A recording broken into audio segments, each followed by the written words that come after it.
Shri V Muraleedharan, ആരോഗ്യ ദേവസ്വം വകുപ്പ് മന്ത്രി. സർ, തിരുവനന്തപുരം മെഡിക്കൽ കോളേജ് കേരളത്തിലെ ആദ്യത്തെ മെഡിക്കൽ കോളേജുകളിലൊന്നാണ്. ഏറ്റവും കൂടുതൽ രോഗികൾ ആശ്രയിക്കുന്ന ഒരു മെഡിക്കൽ കോളേജാണ്. കേരളത്തിൻ്റെ ആരോഗ്യ മേഖലയെക്കുറിച്ച് പരിശോധിക്കുമ്പോൾ കഴിഞ്ഞ വർഷങ്ങളിൽ ഉണ്ടായിട്ടുള്ള ഒരു ഗുരുതരമായിട്ടുള്ളൊരു വിഷയം ഈ ജലജന്യമായിട്ടുള്ള രോഗങ്ങളുടെ ഫലമായിട്ട് വളരെ കൂടുതൽ ആളുകൾ മരണമടയുന്ന ഒരു സാഹചര്യം.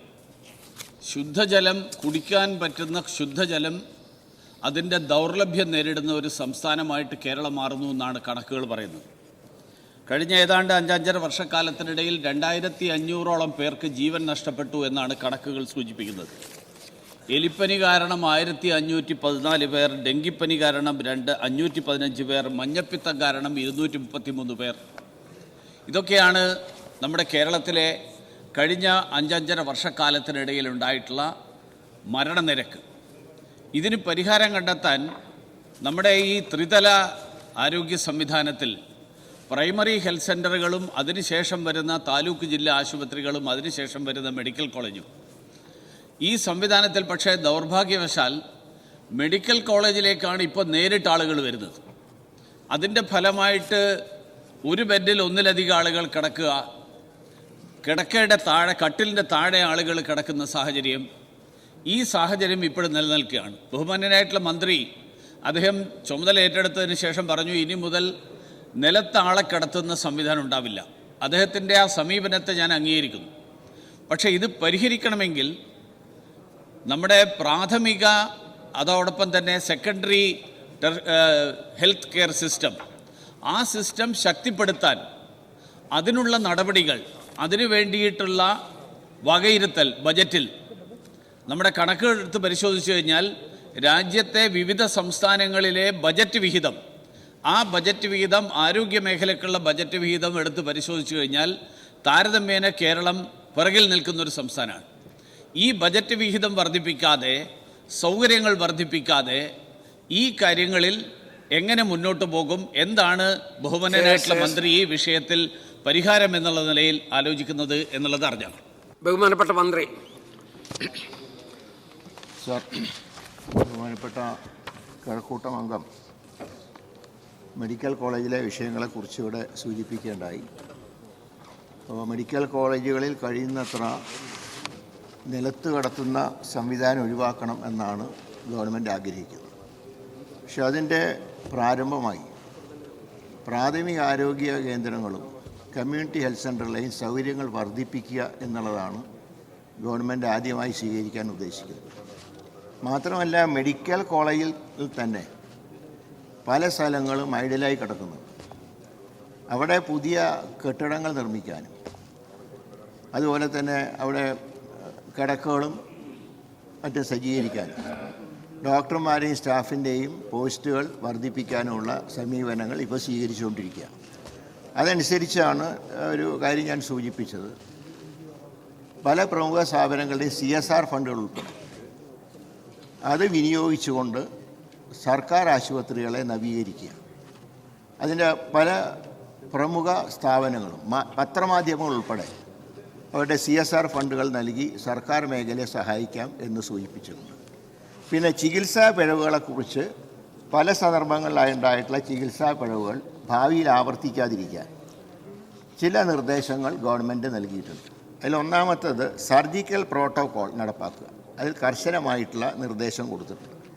അതുപോലെ ഈച്ചകൾ പെറ്റുവരുന്നതിനുള്ള സാഹചര്യം ഒഴിവാക്കാൻ ഉള്ള നിർദ്ദേശം നൽകിയിട്ടുണ്ട്. പുറത്തുനിന്ന് ഭക്ഷണം ഒഴിവാക്കാനും പകരം കമ്മ്യൂണിറ്റി കിച്ചൺ പോലുള്ള സംവിധാനങ്ങൾ നടപ്പാക്കാനും നിർദ്ദേശം കൊടുത്തിട്ടുണ്ട്. അതുപോലെ തന്നെ ഈ രോഗികളുടെ മുറിവുകൾ ഒരുപാട് തവണ തുറന്നിരിക്കുന്ന ഒരു പ്രവണത, അതാണ് ചില സംഭവങ്ങളുണ്ടായത്, അത് ഒഴിവാക്കാനുള്ള കർശനമായിട്ടുള്ള നിർദ്ദേശം കൊടുത്തു. ഇത് സംബന്ധിച്ച് ഒരു അന്വേഷണ കമ്മിറ്റിയെ വെച്ചിരുന്നു. ആ കമ്മിറ്റിയെ ഞാൻ ആ പുഴുവരിച്ച സംഭവത്തിൽ കമ്മിറ്റിയെ വെച്ച് ഞാൻ ഈ സഭയിൽ സൂചിപ്പിച്ചാണ്, ഞാൻ ആവർത്തിക്കുന്നില്ല. അപ്പോൾ അതിലെ ശുപാർശകൾ നടപ്പാക്കുന്നതിന് ഗവൺമെൻറ് മേഖലയിലെയും സ്വകാര്യ മേഖലയിലെയും ഡോക്ടർമാരുടെ ഒരു എക്സ്പെർട്ട് കമ്മിറ്റി എങ്ങനെ ഈ പകർച്ചവ്യാധികളെ ഭാവിയിൽ തടയാം, അതെങ്ങനെ ആവർത്തിക്കാതിരിക്കാം, എന്തെല്ലാം മാറ്റങ്ങൾ ഈ രംഗത്ത് വരുത്തണം എന്നുള്ളതിനെക്കുറിച്ച് ഒരു എക്സ്പെർട്ട് കമ്മിറ്റി നിയോഗിച്ചിട്ടുണ്ട്. ആ കമ്മിറ്റിയുടെ റിപ്പോർട്ട് പൂർണ്ണമായിട്ടുള്ള റിപ്പോർട്ട് ലഭിച്ചിട്ടില്ല, പ്രാഥമിക റിപ്പോർട്ട് കിട്ടിയിട്ടുണ്ട്. അതനുസരിച്ചുള്ള ചില നടപടികൾ സ്വീകരിച്ചിട്ടുണ്ട്. സാർ, അതുപോലെ തന്നെ ചികിത്സാ പിഴവുകൾ ഗൗരവമായി കണ്ടു. അത് ആവർത്തിക്കാതിരിക്കാനുള്ള നടപടികളാണ് ഗവൺമെൻറ് സ്വീകരിച്ചുകൊണ്ടിരിക്കുന്നത്.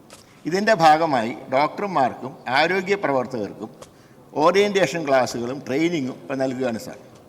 രോഗികളുടെ തൽസ്ഥിതി വിവരങ്ങൾ ബന്ധുക്കളെയും മറ്റും അറിയിക്കാൻ യൂണിറ്റിൽ ഒരു ഫാക്കൽറ്റി മെമ്പറെയും നഴ്സിംഗ് ഓഫീസറെയും ചുമതലപ്പെടുത്തുകയും ഇവർക്ക് ആശയവിനിമയത്തിന് ആവശ്യമായിട്ടുള്ള പരിശീലനം നൽകുകയും ചെയ്യുന്നുണ്ട്. അതിനുള്ള സൗകര്യപ്രദമായിട്ടുള്ള റൂം ഏരിയ ഒരുക്കിയിട്ടുണ്ട്. ഇപ്പോൾ പ്രധാനപ്പെട്ട വിഷയങ്ങളിൽ കാര്യങ്ങൾ ഗൗരവമായി കണ്ട് തെറ്റുകളുണ്ടെങ്കിൽ അത് തിരുത്തിക്കൊണ്ട് കുറ്റം ചെയ്തവരാരാണെങ്കിലും അവർക്കെതിരെ നടപടി സ്വീകരിച്ചുകൊണ്ട് സർക്കാർ മുന്നോട്ട് പോവുകയാണ്. അതോടൊപ്പം തന്നെ സാർ, ഈ പകർച്ചവ്യാധികളുടെ കാര്യത്തിൽ തദ്ദേശ സ്വയംഭരണ സ്ഥാപനങ്ങൾ, പ്രത്യേകിച്ച് തിരുവനന്തപുരം നഗരസഭയിലെ ഇപ്പോഴത്തെ ഒരു ഭരണസ്തംഭനം ഈ മാലിന്യങ്ങൾ നീക്കം ചെയ്യുന്നതിനെ കാര്യമായിട്ട് ബാധിച്ചിട്ടുണ്ട്. ഇപ്പോഴത്തെ റിപ്പോർട്ട് പ്രകാരം ഡെങ്കിപ്പനി ഏറ്റവും വളരാനുള്ള സാധ്യത ഈ മഴക്കാലത്ത് വരാൻ സാധ്യതയുണ്ട്. അതുകൊണ്ട് എല്ലാ തദ്ദേശ സ്വയംഭരണ സ്ഥാപനങ്ങൾക്കും സർക്കാർ നിർദ്ദേശം കൊടുത്തിട്ടുള്ളത് ശുചിത്വം പാലിക്കുക, വേസ്റ്റുകൾ നീക്കം ചെയ്യുക തുടങ്ങിയിട്ടുള്ള കാര്യങ്ങൾ കർശനമായിട്ടുള്ള നിർദ്ദേശം സർക്കാർ നൽകിയിട്ടുണ്ട്. ഈ മേഖലയെ നമുക്ക് സംരക്ഷിക്കാൻ കഴിയും സാർ, അതിൽ യാതൊരു സംശയവുമാണ്. ശ്രീ മുരളീധരൻ സർ, ഈ ചികിത്സാ പിഴവിൻ്റെ കാര്യത്തിൽ പലപ്പോഴും പ്രശ്നങ്ങൾ ഉണ്ടാകുമ്പോൾ സ്വാഭാവികമായും അത് രോഗികളും ഡോക്ടർമാരും അല്ലെങ്കിൽ ആരോഗ്യ പ്രവർത്തകരും തമ്മിലുള്ള വലിയ സംഘർഷത്തിനാണ് കാരണമാകുന്നത്. രോഗികൾക്ക് അവരുടെ പ്രശ്നങ്ങൾ പരിഹരിക്കപ്പെടുന്നില്ല, വേണ്ടത്ര പരിചരണം കിട്ടുന്നില്ല എന്നുള്ള പ്രശ്നം വരുമ്പോൾ തന്നെ മറുവശത്ത് ആവശ്യമായിട്ടുള്ള ഡോക്ടർമാരുടെ എണ്ണം, ആവശ്യമായിട്ടുള്ള നഴ്സിംഗ് സ്റ്റാഫിൻ്റെ എണ്ണം, ആവശ്യമായിട്ടുള്ള മറ്റു പാരാമെഡിക്കൽ സംവിധാനങ്ങൾ, ആ സംവിധാനങ്ങളുടെ അപര്യാപ്തതയാണ് ഇതിന് കാരണമാകുന്നത് എന്നുള്ളൊരു വിലയിരുത്തലുണ്ട്. വളരെ പഴയ ദശാബ്ദങ്ങൾ പഴക്കമുള്ളൊരു സ്റ്റാഫ് പാറ്റേൺ, ആ സ്റ്റാഫ് പാറ്റേണിൽ നിന്നുകൊണ്ടാണ് രോഗികളുടെ എണ്ണം വർദ്ധിക്കുമ്പോഴും ബെഡുകളുടെ എണ്ണം വർദ്ധിക്കുമ്പോഴും ഇപ്പോഴും തുടരുന്നത് എന്നുള്ളതാണ്. നിരവധി ചോദ്യം സർ, അതിലേക്ക് വരികയാണ്. നിരവധി താൽക്കാലിക ജീവനക്കാരും അവിടെയുണ്ട്. ഇതിനൊരു പരിഹാരം കണ്ടെത്തി സ്റ്റാഫ് പാറ്റേണിൽ പരിഷ്കാരം നടപ്പിലാക്കാൻ സർക്കാർ എന്തെങ്കിലും നടപടികളെടുക്കും? മിനിസ്റ്റർ. തീർച്ചയായിട്ടും അക്കാര്യം സർക്കാരിൻ്റെ സജീവ പരിഗണനയിലുണ്ട്. സ്റ്റാഫിനെയും ഡോക്ടർമാരുടെയും എണ്ണം വർദ്ധിപ്പിക്കുന്ന പ്രപ്പോസൽ ഗവൺമെൻറ്റിൻ്റെ മുമ്പിലുണ്ട്. എത്രയും പെട്ടെന്ന് തന്നെ ആ സ്റ്റാഫ് പാറ്റേൺ, പുതിയ സ്റ്റാഫ് പാറ്റേൺ പ്രഖ്യാപിച്ച് അത് നടപ്പാക്കും. യെസ്.